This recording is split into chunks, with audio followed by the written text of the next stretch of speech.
Buenos días, alumnos y alumnas, materia procesal laboral, quinto semestre del día 21, clase del 21 de abril de 2020.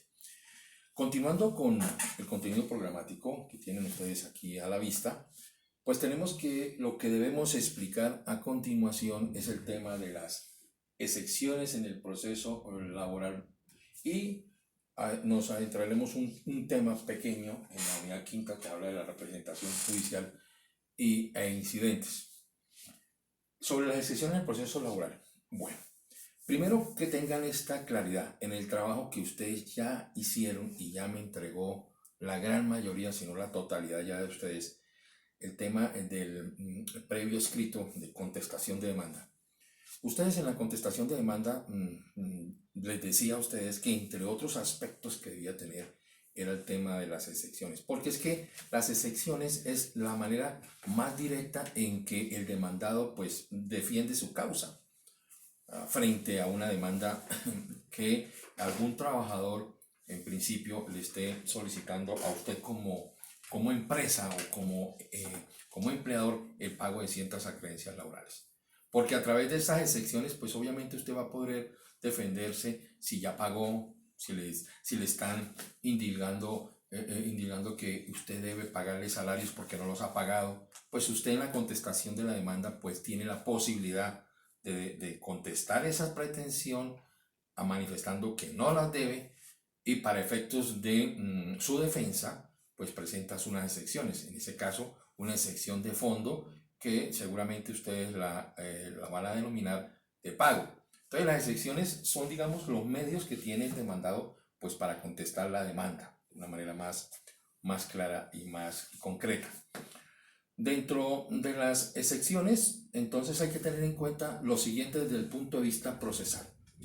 Si yo les pregunto a ustedes, ¿en qué momento procesal? Ponle cuidado a la pregunta, ¿en qué momento procesal ustedes como demandados contestan, las proponen? ¿En qué momento procesal se presentan las excepciones? Pues la respuesta a esa pregunta es pues cuando se contesta la demanda. En la contestación de la demanda, en el libro contestatorio de demanda, es donde ustedes deben establecer cuáles son las excepciones que vayan a proponer. Pero si yo les pregunto a ustedes, ¿en qué momento procesal se deciden las excepciones? Ya la respuesta es diferente. Una cosa es que ustedes le pregunten en qué momento procesal se proponen las excepciones y otra cosa en qué momento procesal se deciden las excepciones. Frente al primer interrogante, la respuesta anterior, es decir, cuando se propone en la contestación de la demanda.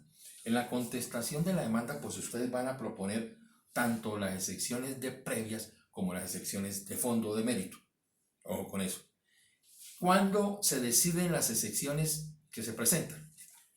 Cuando se trata de excepciones previas, la decisión de esas excepciones previas, si se trata de un proceso ordinario laboral de primera instancia, se deciden conforme al artículo 77 Código de Procedimiento Laboral y Seguridad Social.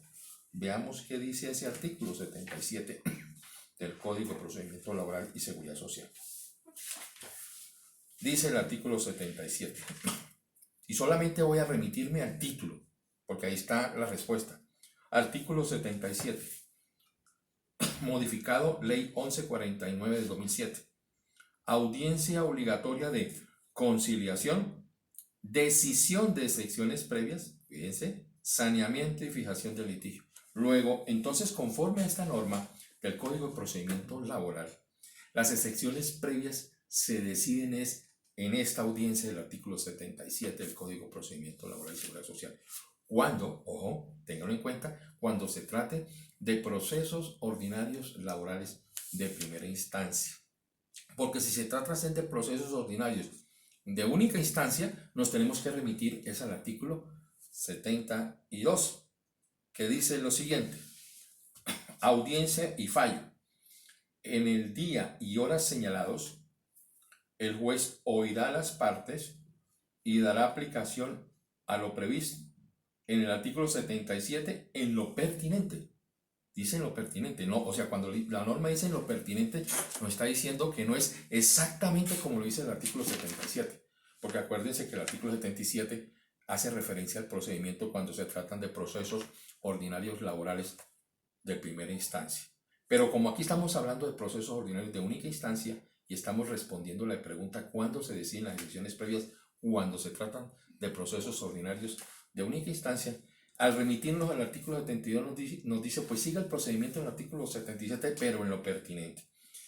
Si fracasar en la conciliación, sigo leyendo el artículo 72, que entre otras cosas para las clases les sugiero, y desde la primera clase se lo indiqué, tengan el Código de Procedimiento Laboral y Constitución Nacional a la mano, para que al mismo tiempo vayan ustedes mirando. Vuelvo al tema. Dice el artículo 72, si fracasare la conciliación, el juez examinará los testigos que presenten las partes y se entenderá las demás pruebas y razones que se aduzcan.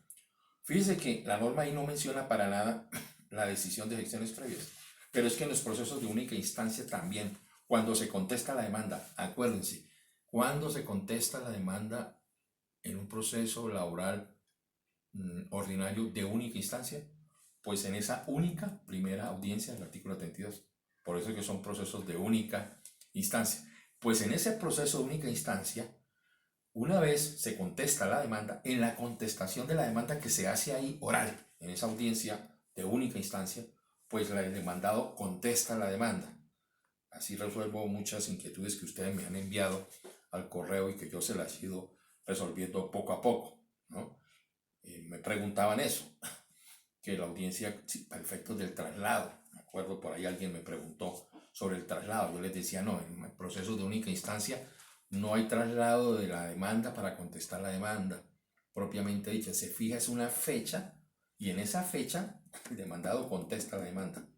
O sea, no hay un término como en el caso del proceso ordinario de primera instancia que se habla de 10 días. En esos procesos de única instancia viene el auto emisorio de la demanda, en ese auto se fija la fecha para esta única audiencia del artículo 72 y ese artículo 72 dice pues lo primero que hay que resolver en esa audiencia, ¿por cuál etapa procesal? Pues la conciliación.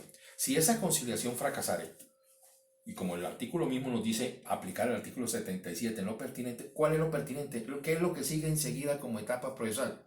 Pues la decisión de secciones. Entonces lo que procede en ese momento es la decisión de las excepciones previas si se propusieron.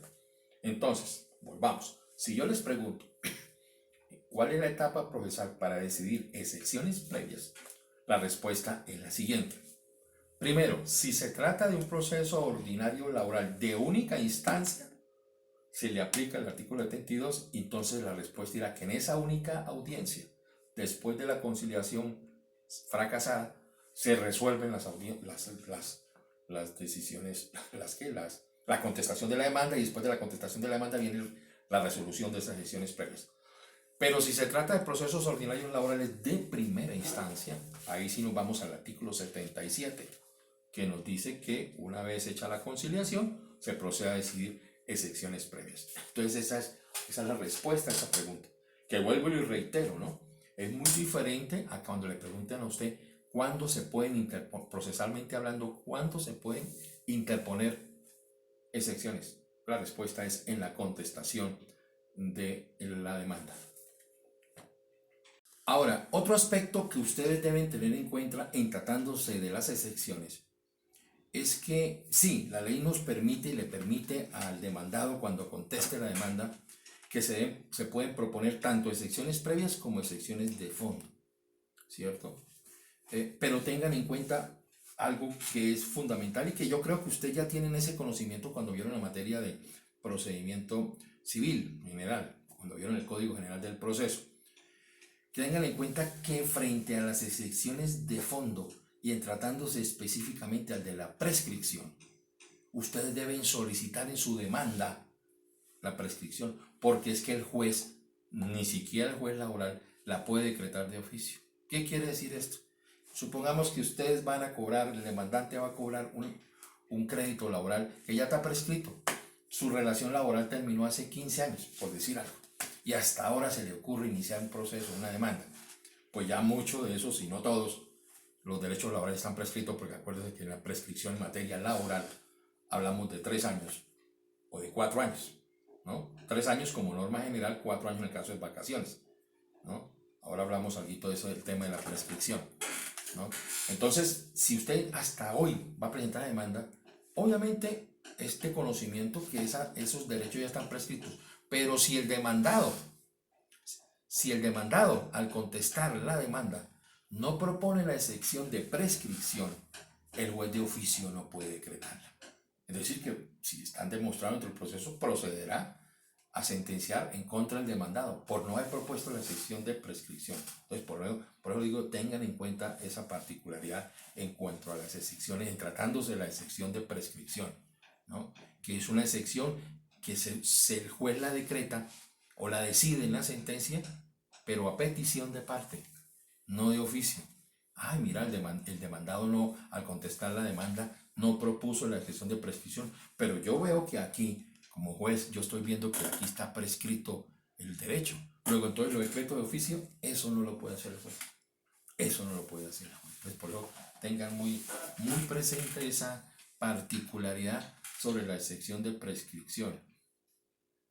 El consejo que yo les doy en el caso de los demandados, cuando ustedes actúen como abogadas o como abogados litigantes en defensa de un demandado, que esa excepción de prescripción propóngala como previa si lo quiere, si reúne los requisitos, vamos a ver, o de fondo. Propóngala como previa y propóngala como de fondo, porque si se la niegan como previa, por lo menos está propuesta como de fondo.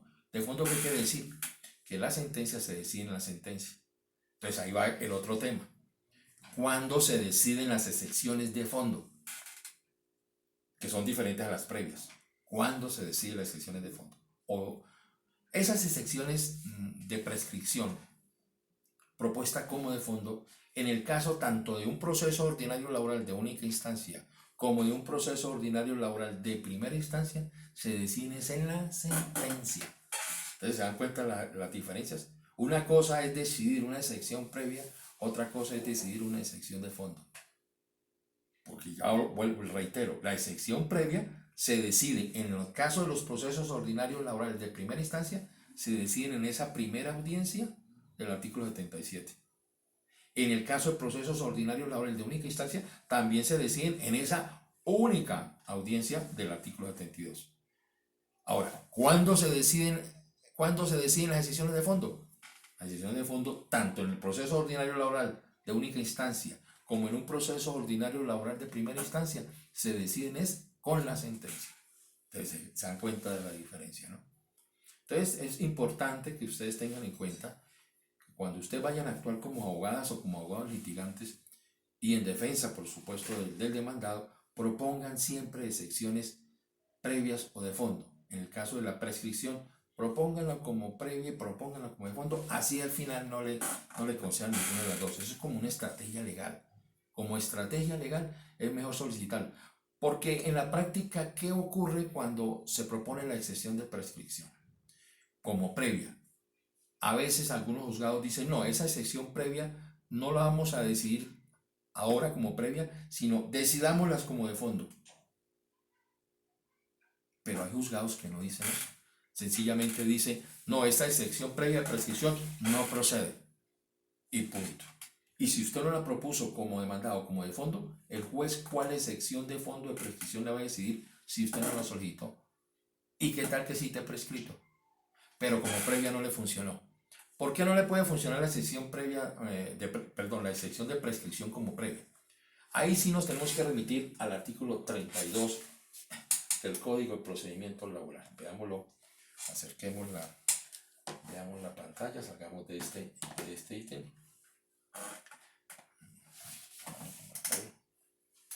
A ver. El artículo 32 dice lo siguiente. A ver, volvamos aquí, listo.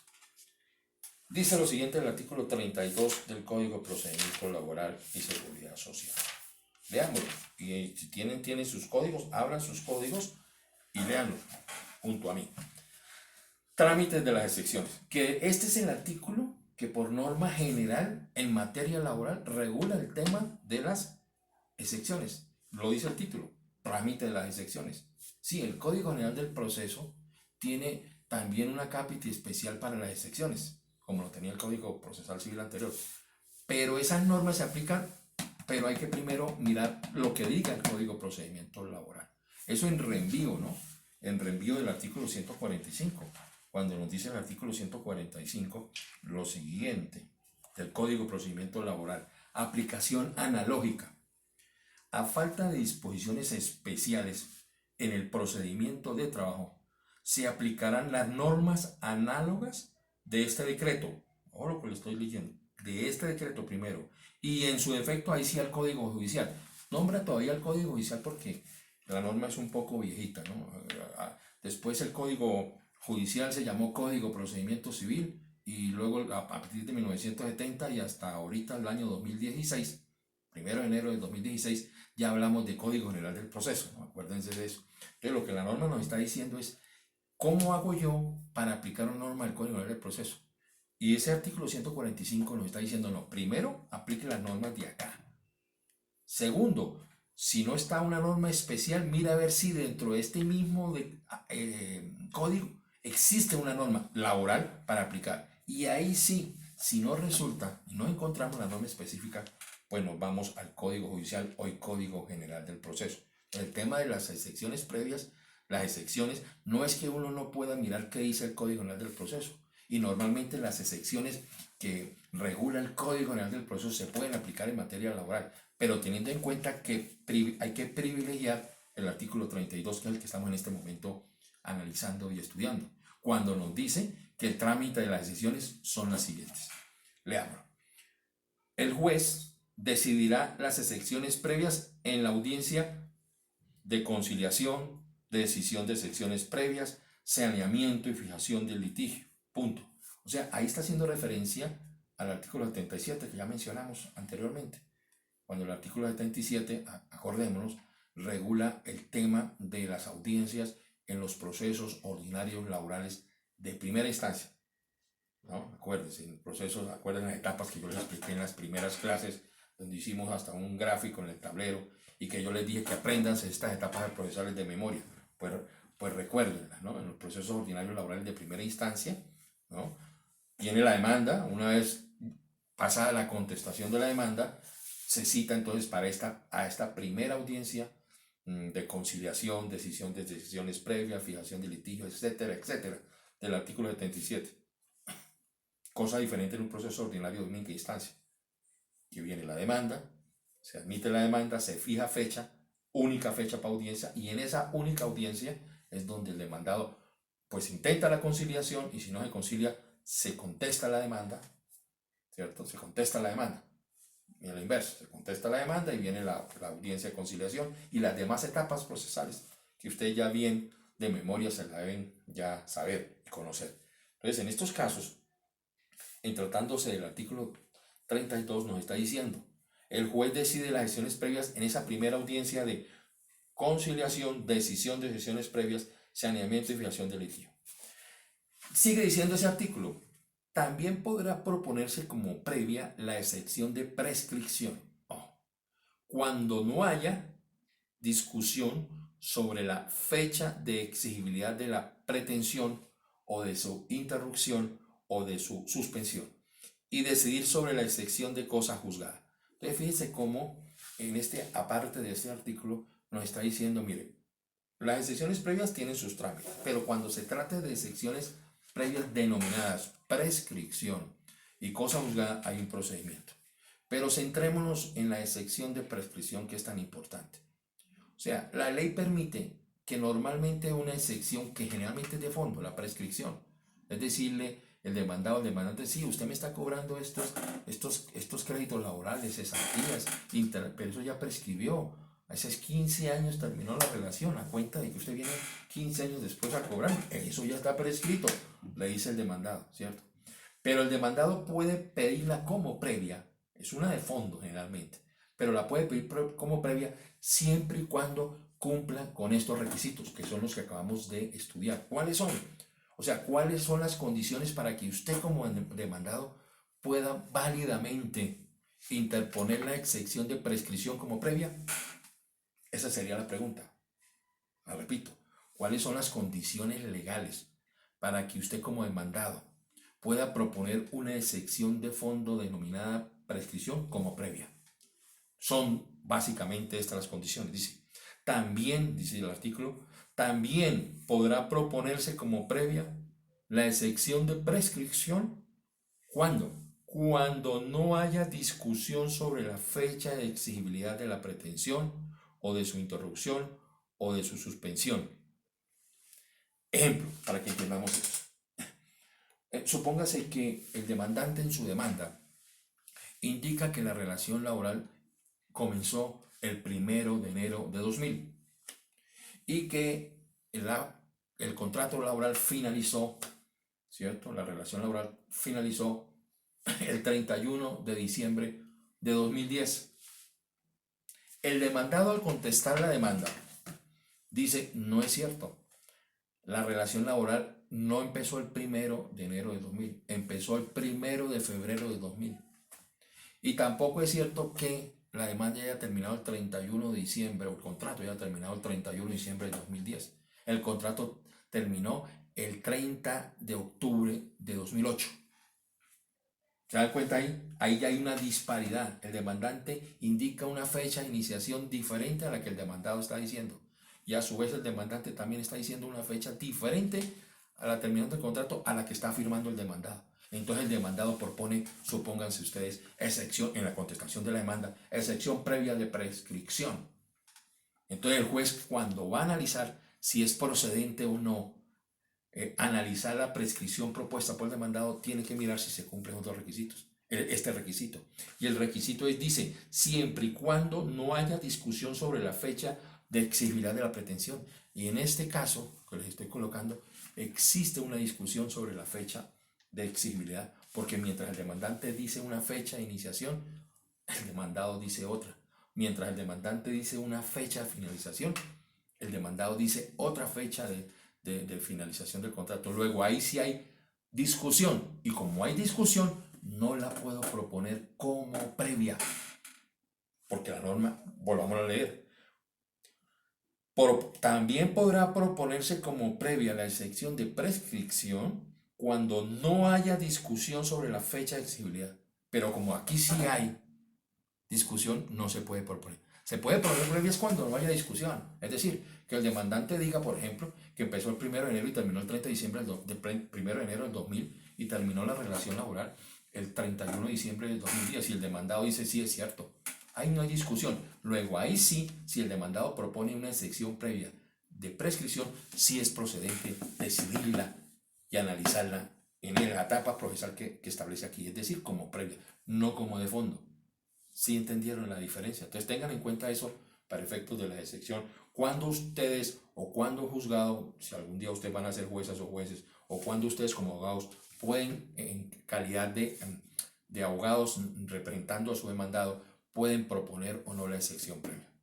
Eso es una cuestión muy importante. Entonces, el artículo, y al final el artículo sigue diciendo, al final, en el inciso final, las excepciones de mérito o de fondo serán decididas en la sentencia. Entonces, fíjense, ahí este artículo nos responde las preguntas las cuales les formulé al comienzo de esta charla. ¿Cuándo se deciden las excepciones? Las excepciones. Entonces, la respuesta, si se trata de una excepción previa, en tratándose de procesos ordinarios laborales de primera instancia, la excepción previa se decide en la primera audiencia de trámite del artículo 77. Si se trata de un proceso ordinario laboral de única instancia, se decide en esa única instancia. Pero si se trata de excepciones de fondo o de mérito, esas excepciones de fondo se deciden al momento de fallar el proceso, es decir, de producirse la sentencia respectiva. En otras palabras, en la audiencia de juzgamiento, para utilizar un término más acorde con el procesal laboral. Entonces, entiéndanme en eso, el tema de las oportunidades, el tema de cuándo se deciden esas excepciones, muy claro. Ahora, sobre la prescripción, yo les hablaba a ustedes que tuvieron en cuenta el artículo 145, entre otros. Miren, vuelvo a ver, cuando nos habla de la prescripción, como último punto, digamos, para tocar este tema. A ver. dice lo siguiente. 488, perdón. 488. En el Código de Procedimiento Laboral, artículo 151. ¿Qué nos dice sobre la prescripción? Las acciones que emanen de las leyes sociales prescribirán en 3 años, que se contarán desde que la respectiva obligación se haya hecho exigible. El simple reclamo escrito del trabajador recibido por el patrono sobre un derecho o prestación debidamente determinado interrumpirá la prescripción, pero solo por un lapso igual. Este artículo 151, en concordancia con el artículo 488 del Código Sustantivo del Trabajo, que dice lo siguiente. Leámoslo. Por favor, léalo allá en sus códigos. Prescripción de acciones, artículo 488, regla general. Las acciones correspondientes a los derechos regulados en este Código Sustantivo del Trabajo, prescriben en 3 años, que se cuentan desde la respectiva obligación se haya hecho exigible, salvo en los casos de prescripción especiales establecidos en el Código de Procedimiento Laboral y Seguridad Social. Entonces, estos 2 artículos son las bases legales para efectos de manejar el tema y la interpretación del tema de la prescripción en materia laboral. Son 3 años. Entonces, ustedes como demandados, como abogados litigantes, como abogados defensores de ese demandado, pues podrán interponer una excepción previa denominada prescripción. Primero, si cumple el requisito del artículo 32, que es el que acabamos de estudiar, es decir, que no exista discusión sobre la exigibilidad, como lo acabamos de ver. Pero también existe otro requisito, pues que se cumplan los términos de ley. Es decir, que ya hayan pasado más de 3 años desde su vigencia, desde su exigibilidad. ¿Ok? Porque acordémonos que en materia laboral, y ustedes debieron así de haberlo visto cuando analizaron el Código del Derecho Sustancial, Derecho Sustantivo de laboral, ustedes les hablaban del tema de cuándo se termina el contrato, hasta dónde dura el contrato, o sea, desde su exigibilidad, cuándo usted como demandante puede exigir el pago de sus salarios, de sus acreencias laborales, desde la terminación del contrato, como norma general. Entonces esos 3 años, digamos, se cuentan desde dónde, o esos 4 años dependiendo, porque los 4 años está para las vacaciones, desde cuándo se cuentan esos. Entonces, para efectos de la prescripción, recordemos entonces cómo el mismo artículo 151 nos indica que el simple reclamo del trabajador escrito, no verbal, escrito, recibido por el patrono, hoy en día debemos entender eso como empleador, sobre un derecho prestado, interrumpe la prescripción, pero solamente una vez. Es decir, si usted, el demandante, terminó su relación laboral el 30 de diciembre del año 2000, le terminó el contrato ese día, y él hace el reclamo el 30 de marzo, ya de 2001, del año siguiente, ¿desde cuándo se cuenta la prescripción?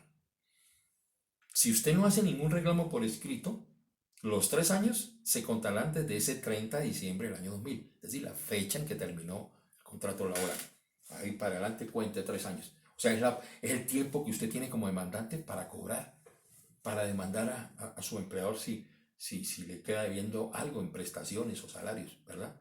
Pero si usted el 30 de marzo del siguiente año, o sea, el del 2001, el ejemplo que estamos hablando, usted presenta un reclamo, pues los 3 años empiezan a contarles desde ese 30 de marzo de 2001. O sea, desde el 30 de marzo de 2001, cuando usted presentó esa reclamación, es decir, que se encuentran, ahí sí se cuentan los 3 años. Pero es por una sola vez. No es 2 veces y vuelve y se cuenta. Otro reclamo, vuelve y se cuenta. Otro reclamo. No. O sea, usted no podría en un momento dado, volvamos con el ejemplo, 30 de diciembre de 2000 terminó su relación laboral. Y el 30 de marzo del 2001 presentó un reclamo. Y luego el 30 de diciembre del 2008 o 2005 presentó otro reclamo. Y luego el 30 de diciembre del 2008 presentó otro reclamo. Entonces los 3 años se cuentan desde el último reclamo. No, y eso es lo que la norma nos dice. Porque esa suspensión, esa interrupción, como dice la norma, del fenómeno jurídico denominado prescripción, solamente puede hacerlo, pero por un solo lapso, igual, o sea, otro igual de 3 años, para que tengan en cuenta eso. Son muchas las demandas que en los juzgados se nos presentan con esa argumentación de que no está prescrito porque es que ellos han venido pasando cada año, presentan un reclamo.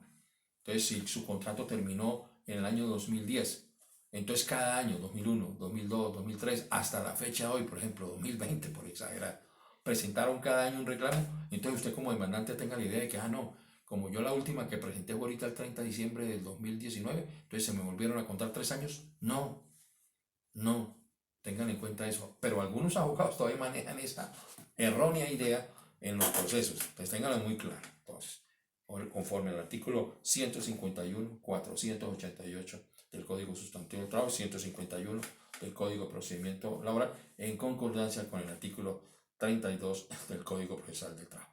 Digamos esos son los conceptos que yo quiero que ustedes tengan muy claros sobre este fenómeno jurídico, que obviamente tendrá que complementarlo por cuenta de estudio personal, porque sobre ese tema de la prescripción en materia laboral se ha escrito mucho y se ha dicho mucho jurisprudencialmente. Algunas sentencias con cierta razón, otras con no tanta razón, pero eso es una tarea que ustedes tienen que en sus propias casas, pues digamos, complementar lo que aquí se les está tratando de enseñar. Muy bien, eso en cuanto al tema de la prescripción.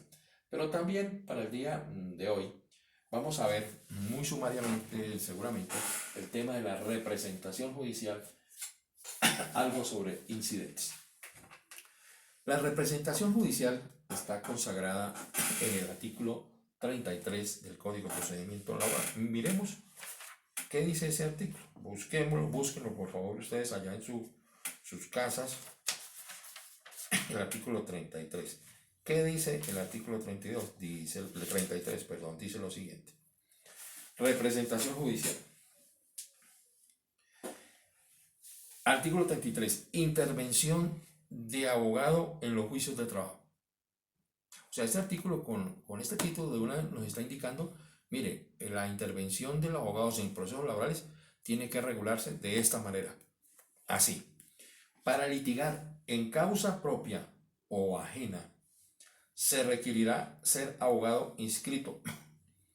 Dice ahí, salvo las excepciones de que trata la ley 69 de 1945. Es una norma muy vieja, muy antigua, que ya hoy está superada, digámoslo así, ya está derogada de una manera, si no expresa, por lo menos tácitamente, por los decretos 196 del 71 y la ley 1123 de 2007, que son los estatutos. Eso sí les recomiendo que los vayan leyendo desde ya.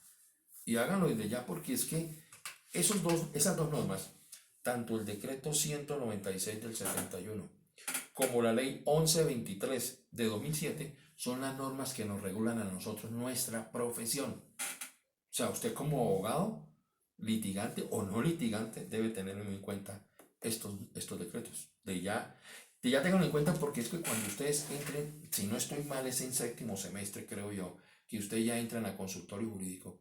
Ustedes cuando entren a consultorio jurídico ya van a tener que tener unas responsabilidades no solamente académicas, sino también profesionales, porque ustedes en consultorio jurídico van a defender a algunos usuarios. O sea, esos usuarios que vienen a pedir asesoría al consultorio jurídico de la universidad, les van a dar a ustedes un poder donde ustedes van a figurar como estudiantes del consultorio jurídico. Y así el juzgado respectivo les va a reconocer esa calidad. Luego ustedes en esencia van a actuar como abogados. Y como abogados van a tener que verse implicados también con las sanciones, inclusive hasta disciplinarias, que tengan que ver de pronto con lo que dicen estas normas. De todas maneras es muy importante que desde ya ustedes sepan qué es lo que podemos hacer nosotros como abogados y cómo debemos hacerlo. Que si no lo hacemos así, pues eso acarrea unas sanciones disciplinarias, ¿no? Y penales, inclusive, y hasta civiles, ¿por qué no? Entonces tengan en cuenta eso. Pero lo que viene al cuento es que esas normas son las que regulan el tema de cuándo se puede actuar a través de abogado y no de abogado. En el caso, ya sigue diciendo la norma, las partes, terminemos de leerla, las partes podrán actuar por sí mismas sin intervención de abogado en juicios de única instancia y en las audiencias de conciliación. Entonces veamos primero el primer aspecto, en el caso del proceso de única instancia. En los procesos laborales, ¿cierto?, ordinarios de única instancia, el demandante puede actuar por sí mismo sin necesidad de que sea abogado. O sea, no necesita abogado. O sea, todas esas personas que van allá al consultorio jurídico a pedir asesoría, podrían perfectamente ellos presentar a nombre propio su demanda. Pero obviamente no son abogados, tienen que asesorarse y se acercan al consultorio jurídico, y ahí donde ustedes como estudiantes del consultorio jurídico dan la asesoría respectiva, ¿cierto? Y si hay necesidad de iniciar un proceso, pues esas personas, usuarios, les dan a ustedes el respectivo poder, les van a dar hasta un poder para actuar, a fungir como abogados en un proceso donde ustedes van a conocer que por norma general los procesos donde ustedes van a poder actuar como abogados sin serlo todavía, por lo menos abogados titulados, no, pero van a poder actuar por Ministerio de la Ley, ustedes van a estar sometidos a todas las contingencias y las obligaciones que el ejercicio de nuestra profesión conlleva. Entonces, por eso tengan en cuenta las normas, vuelvo y reitero, léanse las normas, qué es lo que se puede hacer y no se puede hacer. Entonces dice que en los procesos laborales de única instancia sí pueden las personas actuar sin necesidad de abogado. Y dice que en las audiencias de conciliación, en el caso de la audiencia de conciliación del artículo 77 que hemos estado estudiando y viendo durante el semestre, a la audiencia de conciliación, cuando vimos ese tema, acuérdense, les mencionaba yo a ustedes que el demandante y el demandado pueden ir perfectamente sin necesidad de abogado. Y si el demandante llega solito a la audiencia sin el abogado, sin el acompañamiento del abogado, y en el mismo sentido el demandado llega solito sin necesidad de abogado, la audiencia no se suspende. O sea, usted no puede decir suspendan la audiencia porque el abogado no pudo venir. No, nada. Porque es que para la audiencia de conciliación lo importante es la presencia de las partes. Partes. El abogado no es parte. El abogado asesora a una de las partes, que es distinto, pero no es parte. Entonces, cuando el artículo 77 y el artículo 72, cuando se trata de procesos ordinarios de primera instancia o procesos de única instancia, obliga es al abogado a ir para otro tipo de cosas o iniciar demandas si se requiere. Por ejemplo, en el caso de procesos ordinarios de única instancia no se requiere. Pero la audiencia de conciliación, las partes pueden. Lo que pasa es que, de todas maneras, por ahí hay una norma del artículo 77 del Código de Procedimiento Laboral y Seguridad Social que indica que si el abogado no va con justa causa, no justifica su inasistencia, puede ser sometido por cuenta del juez a una sanción moratoria, que es distinto. Si el abogado no va, de pronto se hace acreedor a una sanción. Pero la audiencia sí se realiza sin necesidad de que el abogado esté. Lo que sí no se puede hacer en la audiencia, o sí se hace, es, digámoslo, como etapa procesal, es que si las partes no vienen. Porque si las partes no vienen, no se va a decir, oiga, no, suspéndase la audiencia por norma general, porque la parte no vino. No, el proceso continúa con las consecuencias que ya les he explicado en otras clases atrás.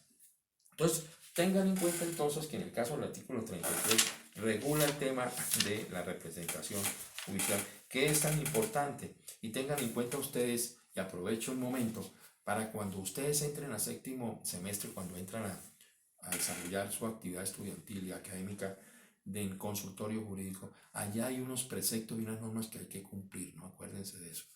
Y ya es más delicada ya la actuación, porque al fin y al cabo ustedes en este momento pues han estado asistiendo desde el primer semestre a la universidad, pero digamos frente al exterior no hay todavía una responsabilidad, hay una responsabilidad académica, sí, ustedes con ustedes mismos, con sus padres y con la universidad, es decir, que estudien y pasen la materia, ¿cierto? Para poder pasar al siguiente grado, al siguiente semestre. Pero ya cuando entren al séptimo semestre, ya la responsabilidad sale de la esfera y del dominio de la universidad, porque ustedes van a actuar en unos juzgados. En esos juzgados, jueces, partes, público en general van a estar muy pendientes de su actuación. Entonces tengan mucho cuidado en su actuar. O sea, primero que todo, vuelvo y les reitero, así como lo vengo diciendo desde primera clase, hay que ser muy pulcros, muy honestos. muy honrados.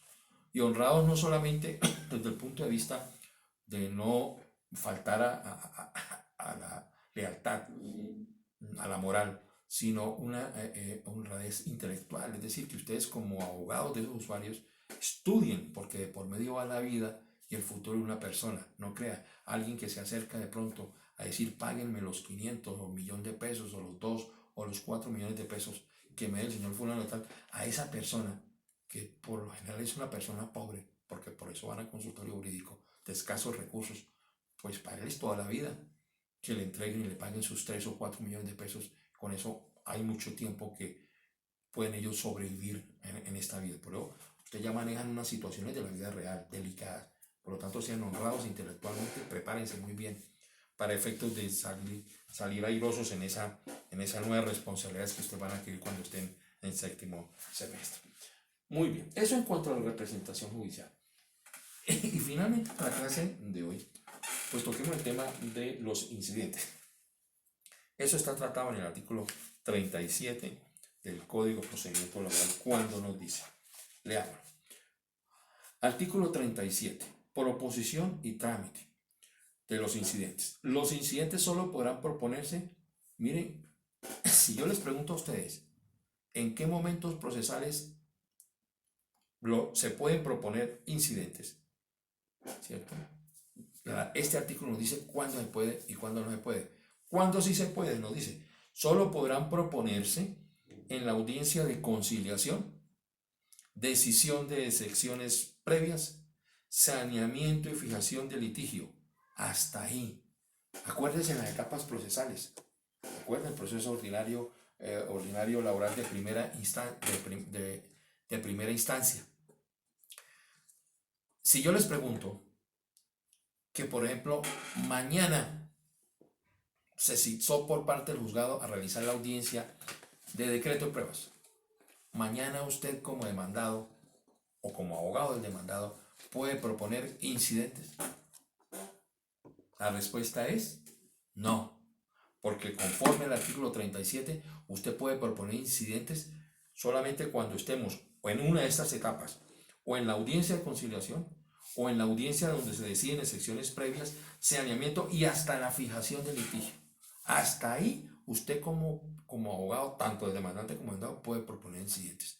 Entonces tengan en cuenta esa particularidad, porque digamos es el término procesal que la ley permite para interponer incidentes. Si usted lo interpone fuera de estos términos, pues el término, ahí sí la respuesta del juez sería, si lo está proponiendo cuando estoy en la audiencia de decreto de pruebas, yo como juez le digo a usted como demandado, señor demandado, usted sabe que conforme al artículo 37, este no es el momento procesal para interponer un incidente, por lo tanto, acuérdese, señor abogado, que los términos son precluyentes. ¿Qué quiere decir? Que los términos son para cumplirlos, y la ley dice que solamente hasta la fijación del litigio usted podía proponer un incidente. Y como lo está proponiendo en este momento, que es una audiencia de pruebas, de decreto de pruebas, por extemporáneo no se tramita y no se le concede el trámite del incidente. ¿Se dan cuenta? O sea, eso también hay que tenerlo muy, muy en cuenta. ¿Qué dice la norma?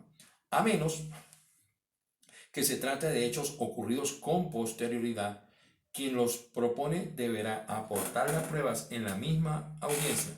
Se decidirán en la sentencia definitiva. Entonces aquí nos dice la norma cuándo, o nos responde la pregunta, ¿cuándo se resuelven los incidentes? Entonces aquí hay dos preguntas. ¿Cuándo, hasta qué etapa procesal o en qué etapa procesal usted puede proponer incidentes? Dice la respuesta, usted puede proponer incidentes en la audiencia de conciliación, decisión de decisiones previas, saneamiento y fijación de litigio. ¿Cuándo se deciden esos incidentes? La misma norma nos da la respuesta. En la sentencia definitiva, que ponga fin al proceso, salvo, excepto, lo que por su naturaleza y fines requieren de una decisión previa. ¿Ok? Entonces fíjense cómo este artículo 37 del Código de Procedimiento Laboral entra a regularnos el tema de los incidentes. Ahora, en la práctica normalmente los incidentes se tramitan fuera de audiencia, ¿sí? Y se deben decidir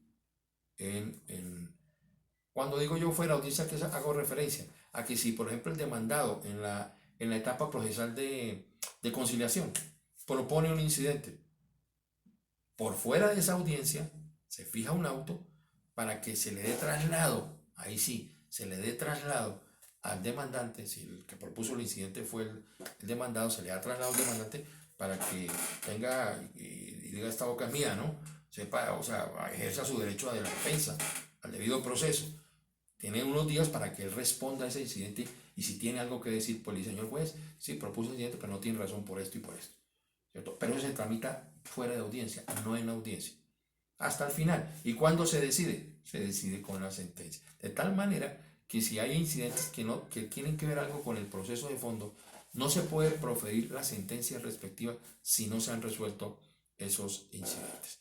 Entonces, digamos que hasta aquí el tema de los incidentes. Para la próxima clase vamos entonces a continuar con el tema de notificaciones. Muy importante el tema de las notificaciones, porque a través de él pues vamos a establecer, aunque ustedes ya ese tema ya lo vieron, lo entiendo así, así es, cuando vieron la materia de procesal, Código Penal del Proceso, pero digamos lo que en materia laboral sí hay unas pequeñas diferencias, que aquí vamos a enmarcar una de las tantas, digamos, diferencias que existe entre un procesal civil frente a un procesal, por ejemplo, laboral. El tema de las notificaciones, y sobre todo tratando del tema de la notificación personal, ahí hay una gran diferencia. Y hay una gran diferencia, entre otras cosas, porque la misma jurisprudencia de la Corte Suprema de Justicia así lo ha establecido a través de sentencia. Que voy a traer esa sentencia, vamos a estudiarla, analizarla, para efectos de entender muy particularmente el tema de las notificaciones. Muy bien. Por ahora, entonces, para la próxima clase no he dejado ningún trabajo. La próxima clase la tenemos entonces el 28 de abril. De pronto ustedes ya para esta fecha se habrán enterado entonces que precisamente anoche pues ya el presidente de la República dio la información de que la cuarentena se nos iba a aumentar hasta el 11 de mayo, ¿no? Entonces tengan en cuenta que prácticamente este semestre vamos a seguir con este método. Vuelvo a solicitarles el favor que cuando vean el video, los que no se han suscrito, se suscriban, le ponen un me gusta, like, y hacen un comentario. ¿Cuál comentario? Donde indique usted su código y su nombre, para efectos, digamos, de llevar un cierto control en cuanto a la asistencia. Reitero, cualquier inquietud, por favor, cualquier inquietud, cualquiera que sea, no importa si les parezca descabellada, no, hagan las preguntas, escríbanme en mi correo personal, rimelrueda, todo pegado, @yahoo.com. Muy bien, por ahora, muchas gracias por su atención y nos vemos en la próxima clase. Buen resto de día.